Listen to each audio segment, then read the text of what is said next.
that the one who proves worthy may receive the truth. So you stand here, Aradamus, before this eye and prove that you have a right to this teaching that you ask.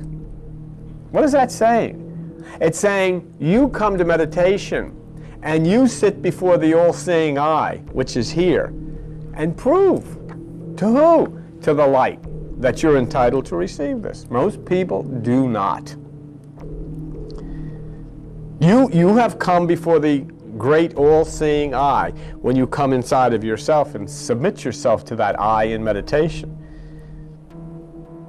You can't just keep going to lectures and lectures and lectures, and that's what happens with religion every day. There's millions of lectures going on in religion today, but very few, or if any, come to that all-seeing eye, which is deep within the caverns of your mind. And Aradamus did.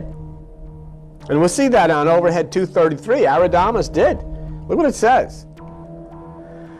Aradamus entered the room, gazed upward to the lofty dome. There, floating in space far above his head, he saw a great closed eye surrounded by fleecy clouds and rainbow colors.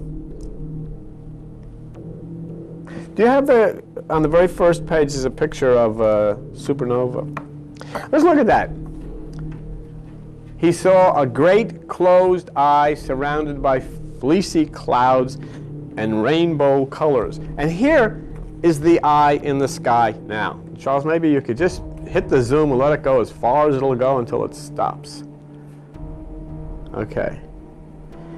That's supernova 1987A, and it's the great eye in the sky, the all-seeing eye. Of course, it's a little different than what Aradamus, in this particular picture, the eye appears to be open. That's not a drawing, incidentally. That's a Hubble photograph, one of the amazing ones that was taken, probably the only one I've ever seen come out like this.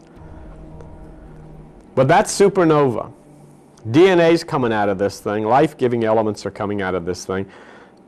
But this is what's over your head right now. Okay. Now, is this... Okay.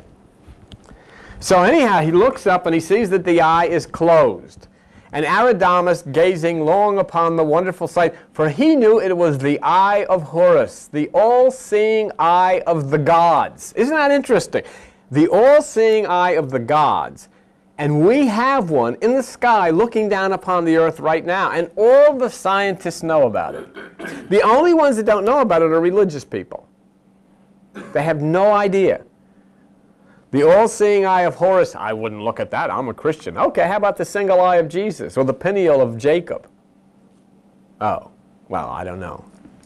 But as he stood there, he prayed that the will of the gods might be made known to him, and that in some way he may be found worthy to open that closed eye in the temple of the living God. Now please, the temple is where? Here. The eye is what? The pineal. To open the pineal gland in the temple is what this is taught. This never happened. Just like the crucifixion of Jesus never happened. Just like Jesus himself never happened. Because it does happen. It's much more important than a story. It's talking about existence, life, reality.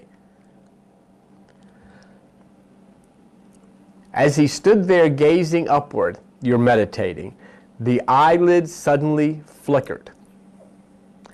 Then as the great orb slowly opened, the chamber was filled with a dazzling light that seemed to consume the very stones with fire.